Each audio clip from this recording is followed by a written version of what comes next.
Hello, everyone, and thank you for tuning in to the Bill Safranek Team Podcast. In this show, we look back at our careers as educators and coaches. We'll talk with former students and people that we have coached, mentored, influenced, or had a connection with, and some of them, or most of them, have become successful here in Lehigh Valley. My name is Bill Safranek, and I taught at Freedom High School for 30 years and retired in 2016, and now I'm a real estate agent. Today, we are at Christmas City Distillers with Brett Biggs, co-founder of the distillery and co-owner of the Tavern at Sun Inn. Hey, Brett, welcome to the show. Thanks, Bill. So, first of all, why don't we just maybe take a couple minutes and tell the audience how we kind of connected many years ago over the years and reunited and got to this point. It was probably maybe I was 7, 8, something like that, I think. And I was playing club soccer for Bethlehem Soccer Club, and it was my dad and our friend Mike Santanasto's dad who were coaching us, and we got to the level where we needed a soccer coach, and there he came, and but probably from that time until I was 18, you were our coach. And obviously we've known each other since then, but it's been a while, so it's nice to catch up. Very cool. I mean, lots of memories, lots of great memories. You were on a great team that ended up going how far? When we were 16, we won the state cup finals, which was a big thing, and I think everybody on the team ended up playing and starting in high school for the most part. But it was a great group of guys. I run into them occasionally, and we catch up just like we're doing now. But that was a big part of my childhood, was traveling around with Bethlehem Soccer Club to tournaments all over the Mid-Atlantic and soccer camp in South Carolina. And that was a great time. Yeah. We were just talking about that the other day. Paul Banta. And the Coastal Carolina Chanticleers. Oh, yeah. But of course, you guys went to camp, and Randy and I got to go play golf during the day. So that was like. Is that what you did? I didn't think I put that together.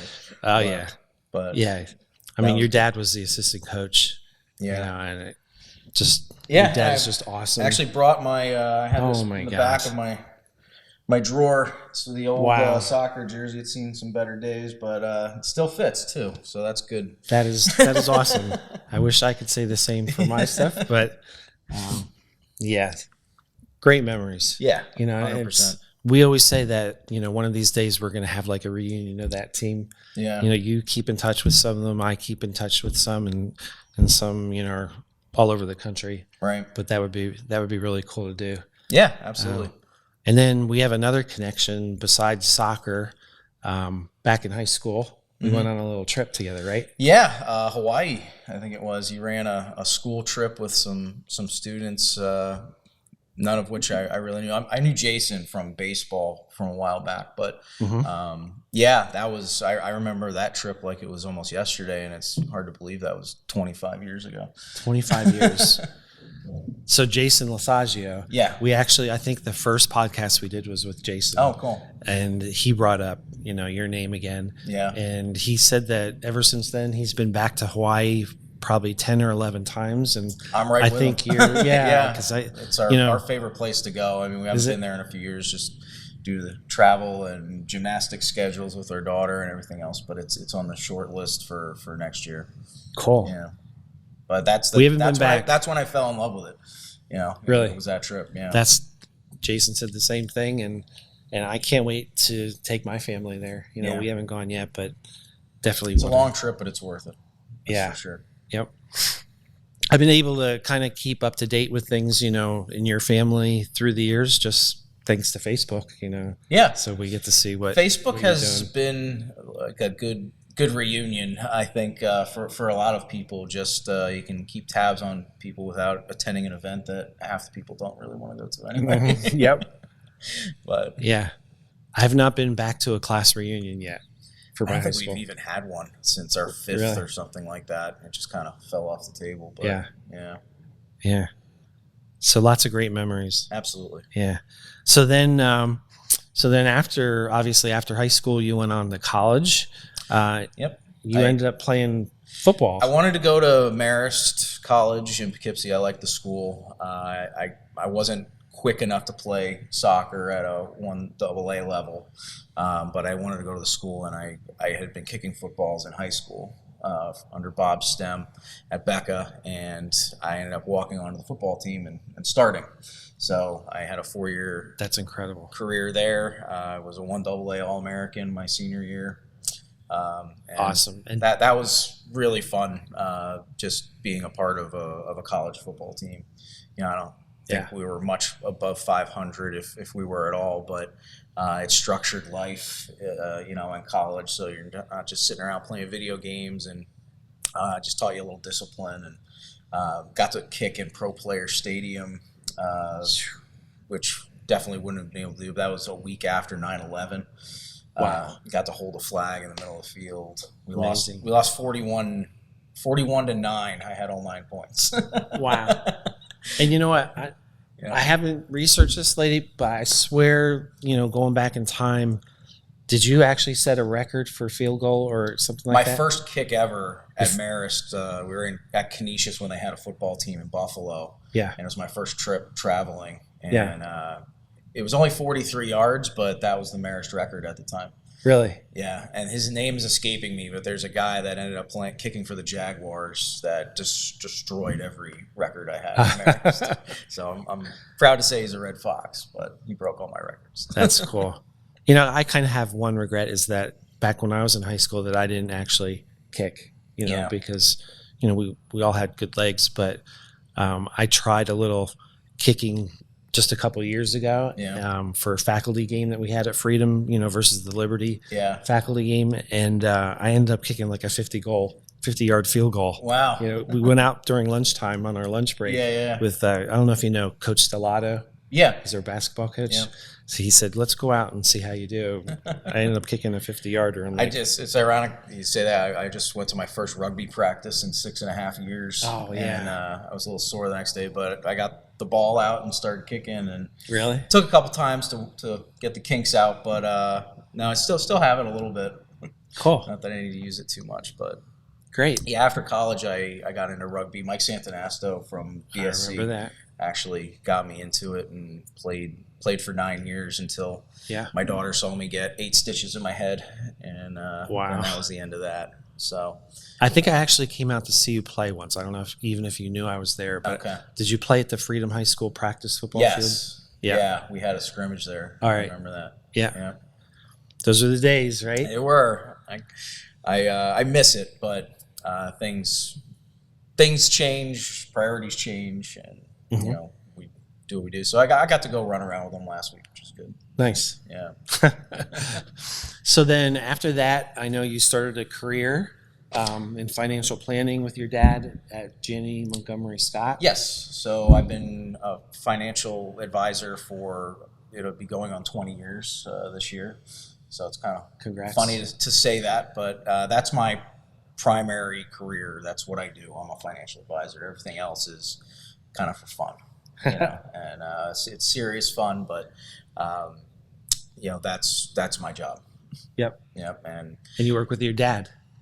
I do. He's been with Janney it'll be on 45 years coming up this year, and he'll be retiring in January. Wow. Yeah. Congrats to him. He's 72 now. It's time to travel more and hang out with my mom. Amazing. And you guys are located right in downtown Bethlehem, right? We moved, actually. Oh, yeah. So right before COVID, we moved up to not far from here, right across from Wegmans on 512. Okay. Yeah, so Highland Avenue. Cool. Yeah. Nice. So you've been doing that, for a long time, 20 years. And here we are now sitting in a distillery. Yeah. So how did this happen? So again, I'll bring his name up, Mike Santanasto, who's had a lot of influence on my life, I would say, since I knew him since I was 5. So, we go way back. Right. But I got a phone call driving home from work, January 15th of 2015. and he just said, "Hey, I got an idea." It's like, "How would you like to be part of a distillery project?" And I said, "I can't say I'm not intrigued."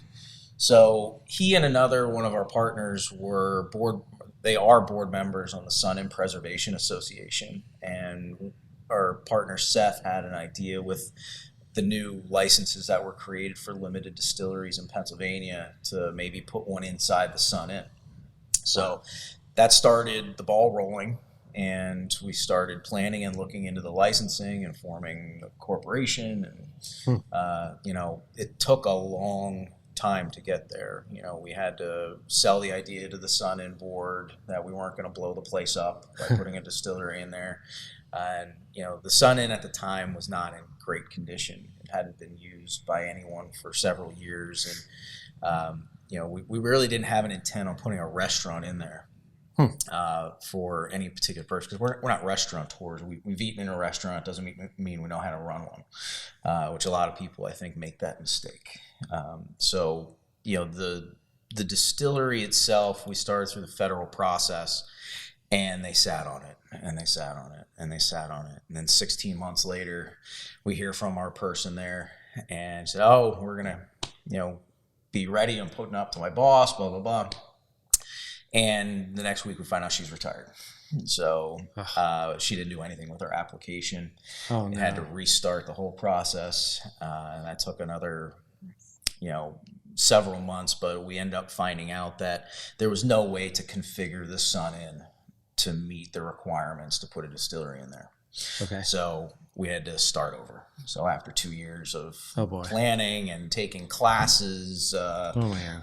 we had to start over. Luckily, our partners know how to do a lot of this stuff. So, we didn't have to just fumble through, on our own without any knowledge base of the legalities of it. But it was at that point we decided that a restaurant needed to go into Sun Inn because we're paying rent there. So through this whole process. So the Sun Inn came first. The Sun Inn came first as a distillery project, yes. Okay. And then then you were paying rent. We're paying rent to not operate. This didn't even exist here. This didn't exist. Okay. Once the federal government told us can't do it here, we started looking for real estate. We found this place and started the design process. And So for the audience, we are in Industrial Park. yeah, we're Commerce. we're off 512 Bethlehem. near Hanoverville Road. Okay. If you know where the Hanoverville Roadhouse is, we're about 100 yards southwest of it. Okay. Yeah. All right. Yeah, but we found this place, started the whole process of getting this how we needed it, and in the meantime, we approached Billy Grunewald from the People's Kitchen to work on creating a restaurant at the Sun Inn. Nice. And December 16th of 2019, he first opened the doors there. So it was right around Christmas that we opened, and we ended up, without a liquor license starting off. That took a while to get through. We actually it took us almost 18 months to get our liquor license transferred from who we were buying it from, just due to a myriad of reasons. But either way, we got it. And then, we got set up here at the distillery, and we made a bunch of products. And right before COVID hit, in 2000 and I'm sorry, I think I said the restaurant opened in 2019. It opened in 2016, Okay. but in December of 2016. In 2019 was the first time we sold bottles from Christmas City Spirits at the Sun Inn in our distillery bottle sales room. Okay. So we almost sold out of product at that point, and we started to revamp our product line here just to get more inventory, and then COVID hit. So that threw everybody for a loop, not just us. But at that point, we were working on getting our rum out, and my wife works for St. Luke's Hospital, and she was on a bunch of different phone calls, and one of their chief clinicians just simply asked her if we were making sanitizer, because other distillers were, and we were so small. They're like, we can't really do a whole lot, but we didn't realize that the demand was there, and there was so low of supply. So we ended up taking our first batch of rum and turning it into hand sanitizer. Wow. Which we just had a little fun with and called it, COVID killer. But our first batch smelled like rum, and I delivered it in blue pails from Lowe's in the back of my trunk into the trunk of one of the chief guys at St. Luke's, who dispersed it, to the right people and got it throughout the hospital. So we ended up making sanitizer for about 4 months. Just doing what we could. Any idea how many gallons you produced? 800 or 900. 800 or 900. But wow. I was driving my truck over to the restaurant store and buying 1,000 pounds of sugar, at a time. And we were just making big batches. Did you have trouble finding any other things that? The bottles were impossible. Ours are in a weird little bottle. Everybody's like, "Where's the pump?" Well, there were no pumps to be had at that time. Oh, wow. We randomly found 3,000 of these at a bottle place in Saratoga Springs, New York, and we ordered them and hand filled all of them. Wow. Because they're too small for our bottler, but we ended up distributing everything for free. We didn't make anything off of that. We actually took in donations to buy supplies to make it. I think you made the national news, didn't you? We ended up. I remember something. Yeah, one of our Washington pictures kind of went pretty viral for our standards, at least. Ended up getting over 100,000 views, and then the BBC actually picked up on it. Really? Yeah. So there was an interview with our distiller at the time, and I just laughed because I just remember the interview coming to an abrupt halt because the person doing the interview from England was like, "I'm sorry, we have to stop here. The Prime Minister of Brazil has COVID." So they had to go cover that story. Oh my God. So it was just strange, the whole thing. But from that point on here,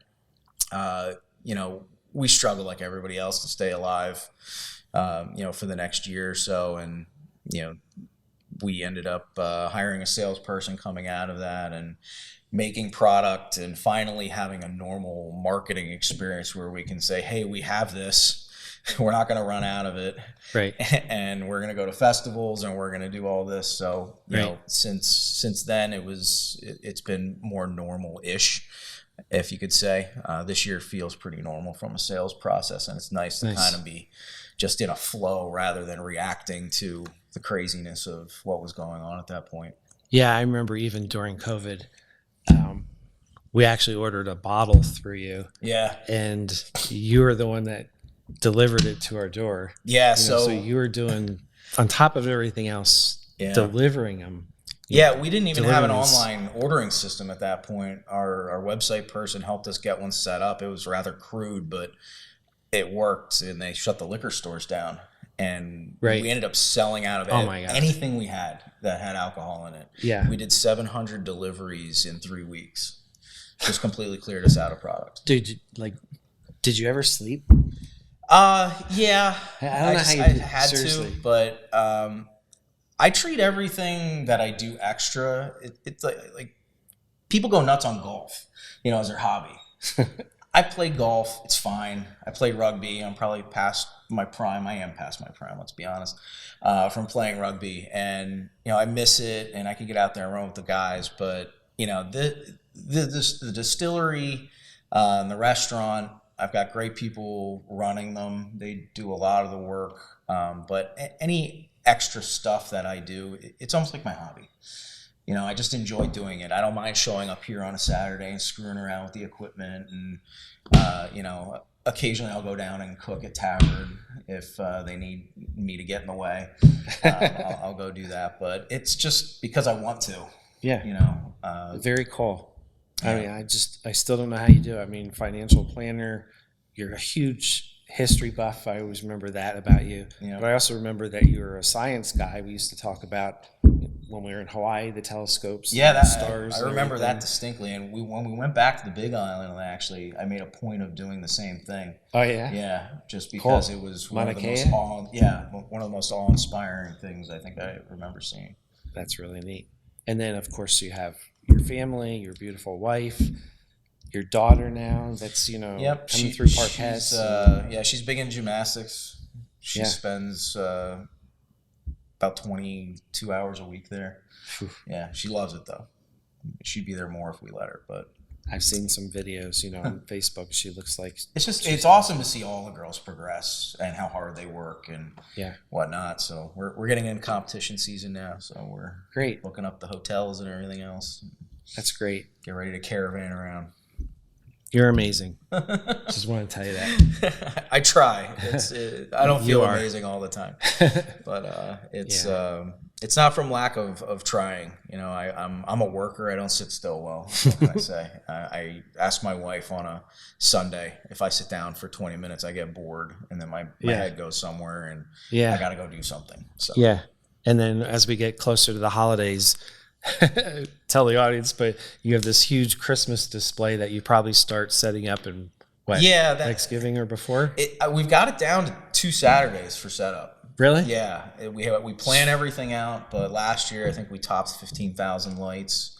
It's not one of those crazy competition houses. I mean, we have orchestrated music and stuff like that, but I'm not out there climbing on the roof Chevy Chase style. It's more of a fun thing. We try to keep it semi-modest, I guess, as far as some of the standards I've seen. Every year you add something. So we add something. Last year, lights were really hard to get, and we went to Target one time, and they had like 30 boxes of lights. And I was like, how many do you want? Sarah's just like, take them all. Yeah. I know. So we loaded the cart up. And that's funny. Yeah. Good times. That'll be starting. We'll start that process of inventorying, after Thanksgiving, and then, get that up. Cool. Our fun little thing. Yeah. So let's get to the good stuff here. All right. We got samples. So let's go with your main products first that you serve these by the bottle. Sure. Yep. So this is our Select Grain vodka. It's made from oats and wheat. Select Grain vodka. And that must have spilled out a little bit, so you can pour this in there. I know what it tastes like. It's made of oats and wheat. It's not your Tito's. You're going to taste what it was made from. So you're going to get the sweetness of the wheat and the mouthfeel of the oats, and almost like a blueberry taste, which comes from the from the oat hulls. It's nice. It's also it's smooth. Smooth. I was just gonna say it's the very oats smooth. Really give it a creamy feel on your tongue. Definitely better than Tito's. Yeah, it's a pretty good seller for us. Yep. Then we have our Colonial Rum. So the vodka. This is made from 100% molasses. This is the rum from molasses. So we take a colonial approach to it. It's more of a full flavored rum. You're going to taste what it was made from again. That's a big theme. We want you to know what's in it, and you can tell there was molasses involved in the process. That's really good. We've been told that makes a superior rum and Coke to anything on the market right now. Yeah, by multiple people. I think with the richness of the molasses really envelops the flavor of Coca-Cola. But so you got the sweetness in there. Yep. Some good tropical drinks. So this is our best seller. This is Cherry Bounce. So Cherry Bounce. Heard about this. Yes. So there's a history to Cherry Bounce. It's a 17th century English cordial. The rumor is that it was named after a street called Cherry Lane or something like that, but I don't know that for sure. Okay. But our connection with the Sun Inn, and if you don't know the Sun Inn, it's pretty much where all the founding fathers stayed at one point or another. I can go through a 2-hour history of the Sun Inn. But anyway, the most important guest was George Washington. Yeah. And Martha yes, they were there, but at different times. Really? Yes. So this was a favorite of George Washington's. Okay. So Martha would make it for him. It's in the Mount Vernon cookbook. You can research it and find it on the Mount Vernon website. But it's an English cordial, so it's sweet. It has a ton of cherry flavor. It's got a ton of cinnamon. It's got a ton of nutmeg in it, and a couple other things that we'll keep secret. Do you have 2 different types of this? We have 2 different types. We'll give you the next one. That's the original, and you'll notice the cinnamon. You can smell it. Oh yeah, smell it right away. Yeah. And our salesperson has noticed that there's a lot of people that don't like It's different. cinnamon. So we create, and plus it's very sweet. It's very heavy on the mouth. It's delicious. You can put it in a Manhattan. Mm-hmm. It's perfect if you replace the vermouth or something like that. You must go through a lot of cherries. You wouldn't imagine how many cherries you make it right in here. We make it right in here. So the cherries get shipped right here. We get a lot of shipments. It's funny because I sometimes get shipments to my house just because it's easier. Yeah. So they'll just drop off like giant pallets of stuff. But I really like this.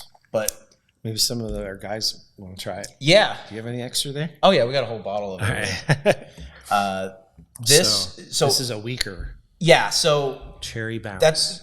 The cherry bounce is very heavy, very cinnamony. Right. There's a lot of people that don't like cinnamon. Right. And not a lot of people want to drink something that tastes like Christmas in July. So what we did was we made a derivation of that called Cherry Blossom.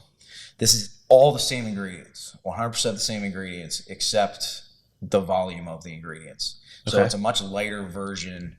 You'll get just a tiny hint of cinnamon. You'll get more of a tart cherry, and it won't be as just mouth filling as the flavor of the cherry bounce. So you can put that in cider with some. I'm sorry, not cider, seltzer with some vodka. Okay, perfect summer drink. I heard some people.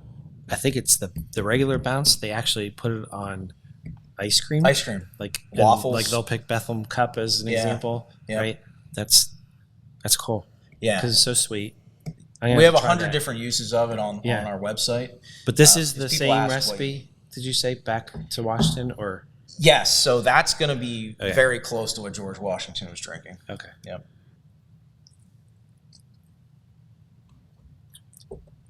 So just a much lighter version. Yeah. Better for the summer. A lot less sweet. Easy to drink. Yeah. You can go through a lot of this. You could. I should have eaten some today. I think we have some pretzels over there after this. Wait until we get to the heavy stuff. I'm going to give you a sample of stuff that Seth made today. Okay. So Seth ran the still today. Really? And we have some 154 proof whiskey I'll let you put on your lips. So Seth is your distiller. He does a lot of the distilling. He does a lot. You even do some of the distilling, right? Yeah, he's been taking care of a lot of it. Okay.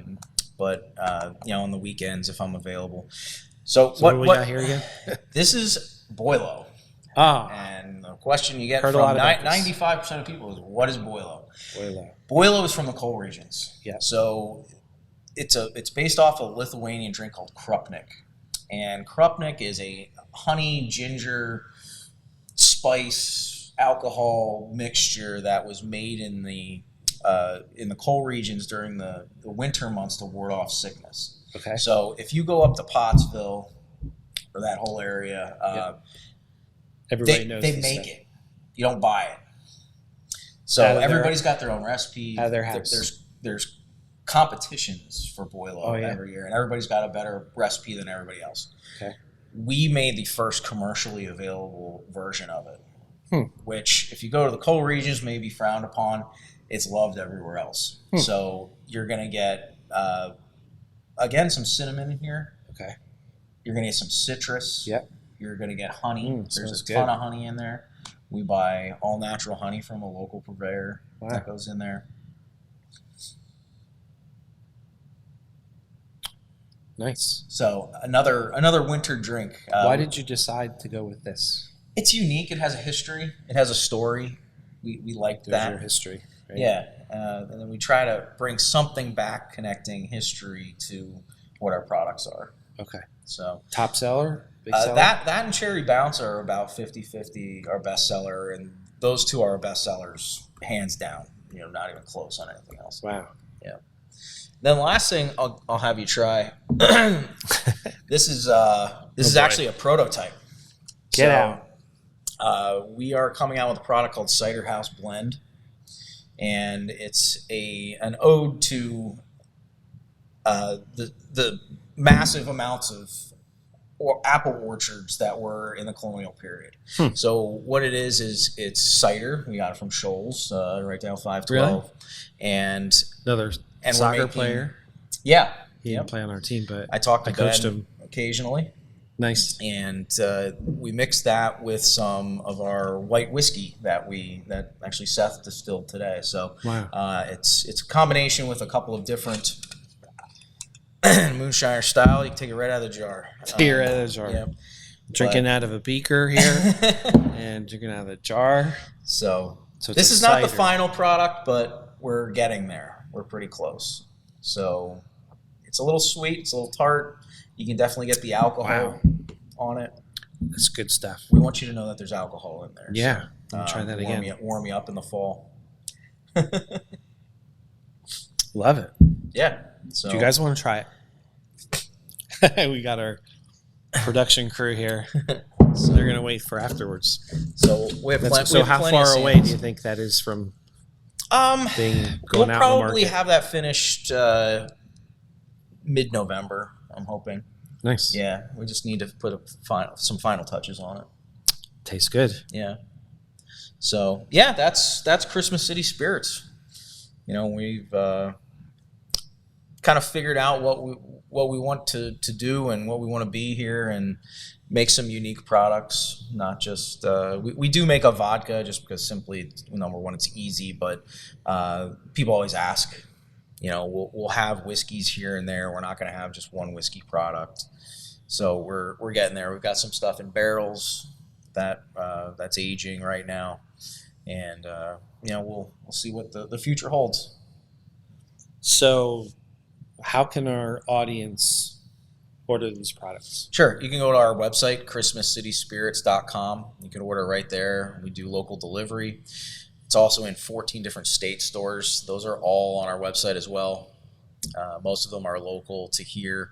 Occasionally we'll get random orders from Philadelphia stores. I don't know how that occurs, but maybe it's somebody coming to a show and tasting it or whatnot. But we'll get case orders from Philadelphia, or you know, just some random store somewhere in Western PA.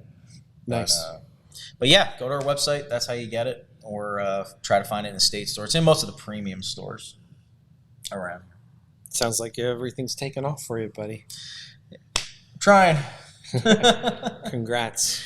Thank you. And then, you know, with the Tavern at the Sun Inn, you know, I know that we now have that into a restaurant, and you do a lot of pairings, I think. We just started doing pairings. We had some different dinners with cocktails and things like that, so we're kind of getting that ball rolling again. We had a guy named Mark Will Weber, who's a running coach at Liberty. Yeah. He wrote a book, Mint Juleps with Teddy Roosevelt, which is the complete presidential drinking history. So it goes through each president and tells stories and, you know, what their drinking habits were. But we had him do some trivia. We had him do kind of a fun night where we matched cocktails to different stories of his and whatnot, which is pretty fun. But we're getting into doing some seasonal tastings now as well. We just did our first one that sold out. Yeah. So congrats on that too. And then I know you have some other events going on, but now we're getting close to Halloween. So I see that you have some ghost tours or something. Yes. What's that all? I think my wife would be interested in that. I had very little to do with that. One of our employees that works at the bottle sales room actually came up with the whole program, worked it out with our salesperson. So it's a ghost and spirit. It's a ghost tour and spirit tasting. So you get to go through the history of, you know, what ghosts have been found at the Sun Inn, and you know, what types of ghosts. I didn't even know there were types of ghosts, but we have a whole program that you go through for about 40 minutes, and then you get to taste all of our spirits. So it's been pretty popular. Yeah. Like I said, I haven't had too much to do other than I went through the run through with it, and it was pretty interesting. It's not sold out yet. No, there's dates through. Some days are sold out, but there are dates through Halloween. Okay. Yeah, because I'd like to do that. Christmas season. I know we're doing like the crawl in downtown. Yeah, for the holidays, cocktail. but maybe we'll do this one too. trails. That'd be fun. Yeah, you could probably piggyback it because there's multiple times on Saturdays and Sundays. Awesome. Producers are telling me we're just about out of time, but is there anything else that you want to add? Not really. It was fun catching up and getting to talk about what we've built here, because it's not, as I said, it's not for lack of effort. We've gotten our teeth kicked in quite a few times here, and just kind of figure out how to get ourselves back up and keep moving forward. Yep. It must be. You got a great future. Must have been ingrained early from a coach. I think you got a great dad that goes with that too. Absolutely. He's a great man. Yeah. Yep. So. And mom, So Brett, I just want to thank you for joining us today. It's been a pleasure. Yeah, this was fun. Great being here. Yep. Great reuniting again with you. Please wish your beautiful wife, Sarah, the best. Will do. Along with dad and mom. And I wish you just continued success with everything that you do. Appreciate it. Thanks a lot. Thanks, Bill. Everybody have a great week. Thanks for joining us.